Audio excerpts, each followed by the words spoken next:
अस्सलामुअलैकुम। कैसे हैं आप सब लोग? उम्मीद करता हूँ खैरियत से होंगे।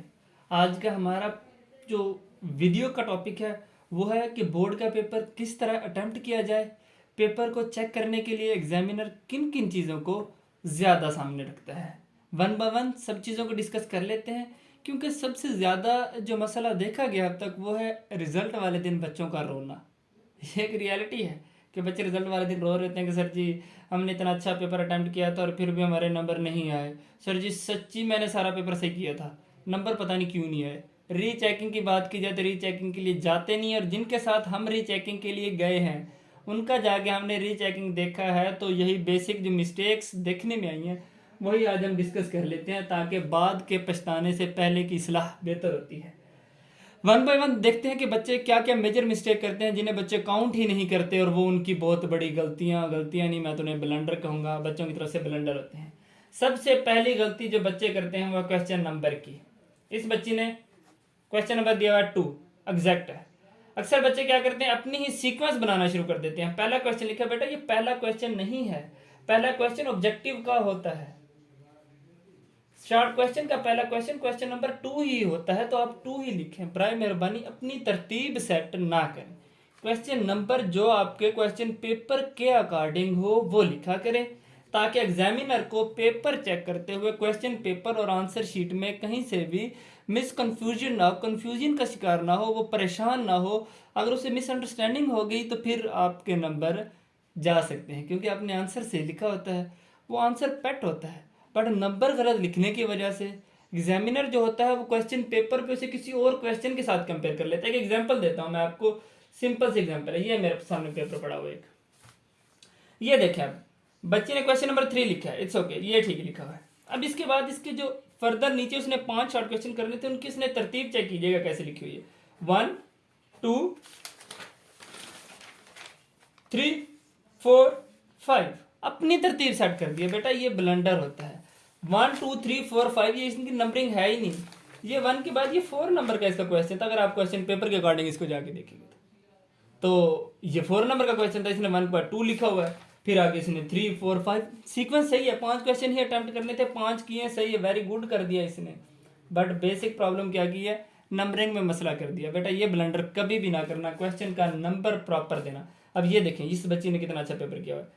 क्वेश्चन नंबर 1 4 गुड है भाई, ये वाली चीज है, ये एक्सीलेंट है, इसे कहते हैं। 1 के बाद 4 चलता है बेटा, ये लिख सकते हैं आप। जो क्वेश्चन का एग्जैक्ट नंबर क्वेश्चन पेपर के अकॉर्डिंग हो वो लिखा करें। इसके बाद नेक्स्ट बात आ जाती है डाटा की। क्वेश्चन नंबर देने के बाद जो चीज़ लिखी जाती है वो है डाटा। हमारे बच्चे एक क्वेश्चन आता है उसी के ऊपर लिखते ही चले जाते हैं। एक पे आता है 2 नंबर का शॉर्ट क्वेश्चन है, तो बेटा 2 नंबर का ही आप डाटा लिखें। क्वेश्चन की डेफिनेशन लिख दी, एग्जाम्पल लिख दी, डेफिनेशन लिख दी, इनफ है। आप ज़्यादा पेजेस भरने की तरफ ना जाएं और डाटा कम भी ना लिखें। जो बेसिक बात पूछी जाए एटलीस्ट उतनी बात बताएं। अभी इसी पेपर को हम दोबारा से देखते हैं। इस बच्चे ने एक मसला किया हुआ है, मैं दिखाता हूँ आपको इधर।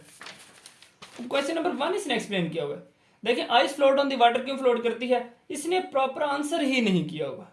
इसको प्रॉपर एक्सप्लेन करना था कि ice float on the water reason क्या है, ये बच्चा एक्सप्लेन नहीं कर पाया, इस वजह से अपने नंबर गंवा गया। बेसिक कॉन्सेप्ट तो लिख दिया बट जितनी क्वेश्चन का वजन था, जितनी डिमांड थी, उतना नहीं लिख पाया। फिर नेक्स्ट जो चीज़ आ जाती है वह राइटिंग स्टाइल।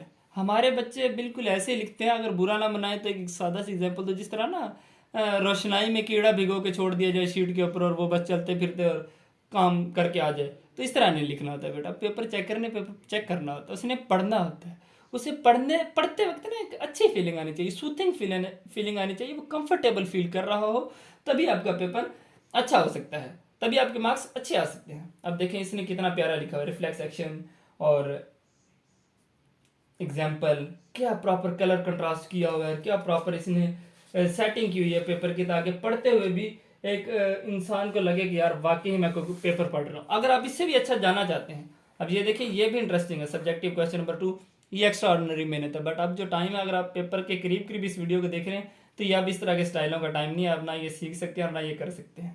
सो आप स्पेसिफिक रहें, ज़्यादा ओवर एक्टिंग भी ना करें, ज़्यादा ओवर स्मार्ट भी ना बने, और जो प्रॉपर राइटिंग स्टाइल है उसको अडॉप्ट करें। रफ भी ना लिखें और बहुत ही ज़्यादा ओवर डिज़ाइन जो राइटिंग स्टाइल है उसे भी ना अडॉप्ट करें।